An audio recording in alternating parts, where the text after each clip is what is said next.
So this is the last pickings of our tomatoes, all of which we've grown outside this year in our Regen beds, all without chemicals, and they've been very productive. We've had over 60 kilos of tomatoes this year, no blight, no pests, and very productive and very abundant.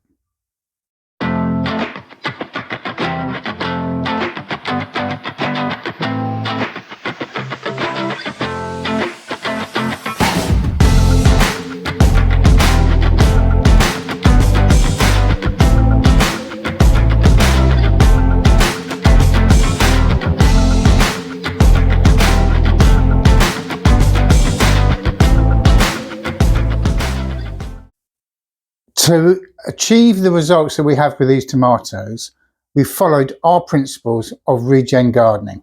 So James is now going to talk to us in more depth about it and the principles that we follow to be able to get results like these. Regenerative gardening is a way of gardening that aims to improve the health and fertility of the soil, the diversity and productivity of the plants, and the resilience and sustainability of the ecosystem. To achieve this, at Regen we use the following principles to reach our aims. First of all, and for sure the most important thing, we always want to remember that it is the soil that feeds us and our plants. Without that means we are simply making things harder for ourselves. So, what can we do? We always want to keep our soil covered. This means using mulch, cover crops or living plants to protect the soil from erosion, evaporation and compaction. Covering the soil also helps to retain moisture, control temperature, suppress weeds, and provide organic matter plus nutrients for the soil. From there, we look to minimize soil disturbance. This means avoiding tilling, plowing, or digging the soil as much as possible. This is because we know that soil disturbance can destroy the soil structure, disrupt the soil food web, release carbon dioxide into the atmosphere, and increase the risk of erosion and nutrient loss. Then the next thing we think about is how to increase our diversity. This means planting a variety of crops, flowers, herbs, shrubs and trees that complement each other and create a diverse habitat for beneficial insects, birds, and animals. Increasing diversity can enhance pollination, pest control, nutrient cycling, and resilience to diseases and climate change. Another approach is for us to plant perennials. This means choosing plants that live for more than 2 years and do not need to be replanted every season. The benefits of perennials is the ability for them to develop deeper roots, store more carbon, produce more biomass, and they require less maintenance than annuals. The next one really for us goes without saying, and that's to ditch chemicals. This means avoiding synthetic fertilizers, pesticides, herbicides and fungicides that can harm the soil life, pollute the water, and affect human health. Instead, we use organic or natural alternatives such as compost, manure, mulch, beneficial insects, companion planting, crop rotation, and biological controls. A massive thing for us is compost. Here at Regen we are constantly turning organic waste such as kitchen scraps, yard trimmings, leaves, grass clippings, and animal bedding into a rich soil dressing. This can improve the soil structure, plus our fertility, and we use less water and there's more microbial activity. Composting also reduces landfill waste and greenhouse gas emissions. Although we don't have any here, it's beneficial to integrate crops and animals. This means incorporating animals such as chickens, ducks, rabbits, goats, sheep, or cows into the garden system. Animals can provide manure for fertilizer, eat weeds and pests, aerate the soil with their hooves or claws, and produce eggs, milk, meat, or wool for human consumption. Integrating crops and animals can create a more balanced and productive system that mimics nature. We recognize the need to rotate plants and crops. This means changing the location of plants or crops every season or year to prevent soil depletion, pest infestation, disease transmission, and weed invasion. Rotating plants and crops can also improve soil fertility by alternating plants that take up different nutrients or fix nitrogen in the soil. We are very aware of our context. By this we mean understanding our individual situation, such as our climate zone. For example, is it temperate or tropical? The geography. Is it flat or hilly? Our resources. Is there water nearby or just land? Our skills. Are we beginners or an expert? The family dynamics. Are there children or elders or a mixture of both? And our goals. Do we want food, health, beauty, or a mixture? Knowing our context helps us choose the best plants and practices for our garden. So James has just covered all the different parts of how we apply the principles to our regen system here. They're all interlinked with one another, and by taking those principles and then adopting the theories or parts of theories from the other ones that we've been looking at, like no-dig, organic, permaculture in the previous videos, we get ourselves a fantastic system that allows us to produce abundant harvests like these tomatoes. So we're now going to have a quick wander around the garden, or the vegetable patch in particular, because there are some things that we've already harvested, and I'll show you those in a different location. And there's some things that are still maturing, ready to be harvested. And there are also some jobs that we now need to be doing to keep it going throughout the winter. For example, we want to be covering our soil. And so I'll show you how we're doing that at the moment. This is a great example. One of the 9 winter cabbages that we've got in here. And just to give you a bit of an indication, that's my hand. Just to give you an idea of the size of the head. Very hard, very productive, and very little pest damage. The damage on the leaves is from the flea beetle that we have here. Now, I can't do much about that, but I can keep it under control by encouraging the birds to come in and pick them off. Not the goose that you can hear in the background. Cavolo Nero. This has been another very productive and abundant crop for us, and we continue to harvest the leaves by picking them off from the base. And we can do number of things with these. We can either steam them, or what we have been doing is we've been drying out the leaves, grinding them down into a powder, which we can then store to use either as a hot drink during the winter, or to put into a stew or use as a vegetable stock. Very, very nutrient dense and quite a bitter flavour. You don't use the stem of the leaf, you just use the green part. But again, it's been a very productive plant, worth doing. This was, up until yesterday, the carrot bed. And I've had to take them out. I've had to harvest them. And the reason for that lies behind me. A few weeks ago, I harvested the crop that was in this field beyond the fence line here. And what happens? All the mice and the voles come into the garden. And look what they've done. This bed is absolutely full of tiny little holes. Mice or voles. And if we go across to there, you can see those carrots, they've been eaten. But when you look on the outside, at the tops, it doesn't look anything at all, because what's happened is they've eaten the base of the root of the carrot, left the half of it inside, and think it's still growing. If I pull this one out, pull the whole clump out if I can, there's the damage. That's incredible. But the top's still alive because the root's still there. So you wouldn't realise that that's happened. So what am I going to do with that? Well, let me show you what the dog's been doing. Well, there's the living pathway to the side of the carrots. And look, we can see some soil. She's dug a great big hole. So there were animals in there. She's been trying to get them out. So what am I going to do? I'm going to switch it to my own advantage. I've taken out the carrots that we had there. It only gave me 10 kilos, so it's a bit disappointing. But I'm leaving these here and I'm using them as a sacrifice, because across to the other side, I've got these guys here, and these are parsnips, and they're okay. So I'll let the carrots be eaten by the mice in there, and hopefully they won't migrate into these parsnips, which are looking very healthy. Now we've got some butternuts still yet to harvest in this bed here, and that's because the vines haven't actually gone brown yet, but we have harvested some. So we've got these ones in here, and we've got some there to do, but we did harvest the pumpkins and squashes from here, which we did this morning, and the bed needs to be cleared. There's a few weeds in there, but overall there wasn't a lot of weed growth in this bed because the size of the leaves kept them down. And if you can see here, I've already started the autumn projects by covering the soil with rotted horse manure, and we've got one there. And I've created a new bed here, and that's next to the strawberries there. And the idea of that, as you can see, there's the cardboard, and horse manure straight on the top, amino pyridid free.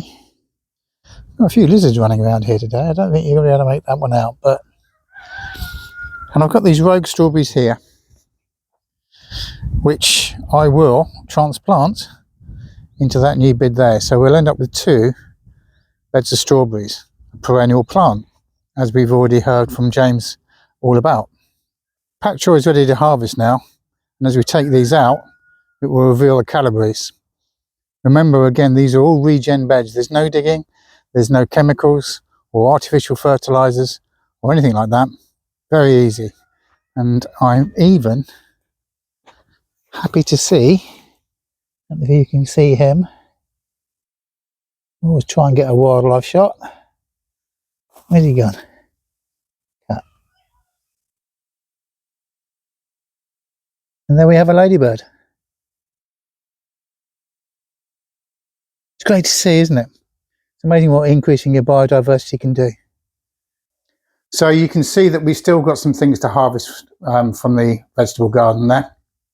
And like I say, we've already started the autumn jobs ready for the winter by keeping the soil covered. But let's get into the nitty gritty, if you like, the actual figures. What have we produced this year? Over 7 kilos of strawberries from that small bed. Now, if I expand that to the same size by bringing in the other ones and thinning out the existing bed and having the transplants in there, can I get to 15 kilos next season? I'd like to think so. Now we come on to the onions, and I planted them at 2 different times. I planted some at the same time as the garlic, which was last autumn, late autumn, early winter, to see us through the whole winter period.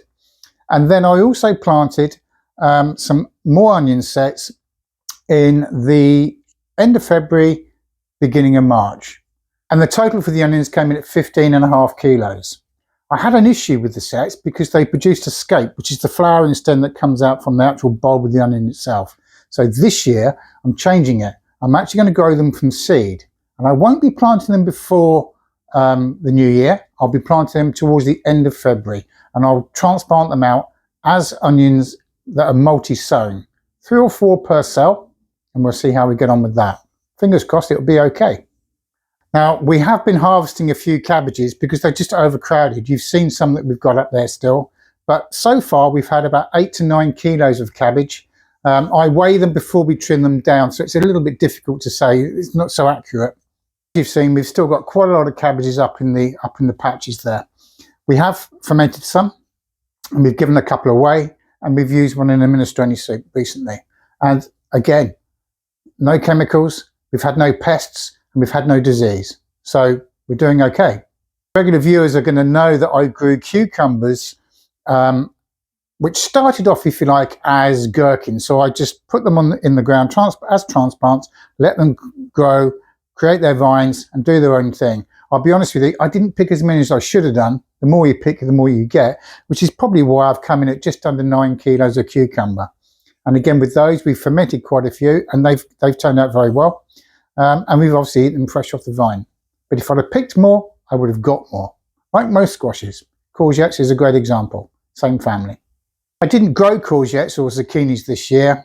We don't tend to enjoy them as much as we do the other varieties of vegetables that we have been growing. So that's the only reason why they've been excluded from this list. If you want to grow courgettes, by all means do it. Just remember, 2 plants per family is more than enough. You don't need any more than that, because once you start picking, you're going to get no end of them, unless you've got neighbours that you want to give them away to. But trust me, they'll get sick of the sight of them by the time we finish the season. We've grown a variety of melons this year. The watermelons have been okay, and the cantaloupe type melons have also done very well. And we picked from those guys around about 8 to 9 kilos of the 2 combined. And then we've had the honeydews, and they have been absolutely outstanding. We've so far picked 18 kilos of those guys, and I've still got 5 or 6 left to go. up in the patch there. So the vines are just drying off now, so I know they're ready. So they're due to be harvested, and we'll get them weighed. And again, you either eat them fresh, or if you've got a glut, the lady of the house has been fermenting those as well. Now, the ferment that she's using is a brine, so salt water basically. 2.5% I think is the strength, but anyway, don't hold me to that. The point I'm making here is, if you are going to ferment a melon in salt water, is that the same kind of taste comparison as you would have if you were in a restaurant and you had fresh melon with, say, ham or bacon? Now that is showing my age. I multi-sowed some beetroots and transplanted them out, and you may recall as well that I put them where I had some of the tomatoes there. Overall, they were okay, but did I need to put them in modules and then transplant them out? Because what I actually did do in the main bed, which we've seen just now where the parsnips are, is I drilled a line, put the seeds in, didn't thin them out when they germinated. And that is basically the same thing as multi-sowing, just on a bigger scale. And they have been very productive. I've had an abundance of over 15 kilos of beetroot so far, which we've frozen or turned into cakes or given some away. But I've still got some to harvest, and I've got some white corkers up there. I sowed the Bolt Hardy ones, which is like a cricket ball, and they've been very, very good. And I also did some cylinder ones just for difference. Again, they've been okay, but of the two, I prefer the round ones, to be honest. None of them have bolted or gone to seed. We've also been able to harvest the leaves, which we put into our salads. And talking of salads, we've had no end of salad leaves by picking the outside leaves of the salad hearts. Again, it's a question of remembering that we have to do this. We've cut a few as complete heads and given those away, but we have had a great supply of lettuce leaves throughout the year. I think for us this year, our biggest abundance has been the squash family. So that's summer squash, you've got my words muddled there, and the winter varieties. So we're looking at the pumpkins and the butternuts. So with the summer squashes, we've been using those to make a soup, or we've been cutting them into quarters, roasting them in their skins, scraping out the insides, blitzing them with some garlic, and then having that as a paste. And the total weight of those summer squashes this year has been 42.8 kilos. Remember, these are regen systems here. And so I'm so pleased about that figure, because no chemicals, brilliant.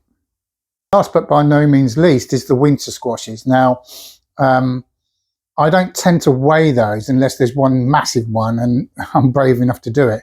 But I've harvested the pumpkins, as we saw just now, and also I've been harvesting some of the butternuts, but there's still some to go. And the way I measure success rate on that is I'll look at a butternut squash and think to myself that that will be a soup, a meal. And then I can work out, even if I had it twice a week, how long that's going to take me through into the winter month, or through the winter months and into the spring. Now I know I've got another 16 odd butternuts up there waiting to be harvested because they're not quite ready yet. So we're going to end this section by showing you my winter store of all the squashes that I've currently got in storage that we got yesterday, and then we'll wrap up this section of the video.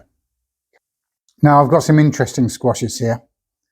Just in front there, we've got a butternut that's not quite ripe yet, but it will turn orange. That'll be fine. Another one to the other side there. And then as we come round, look at all these bad boys. There's some serious fruit here. Absolutely incredible. Remember the number of butternuts I said we already had up there still to harvest? Still got some here as well. Now some people might think I'm crazy, but you know something?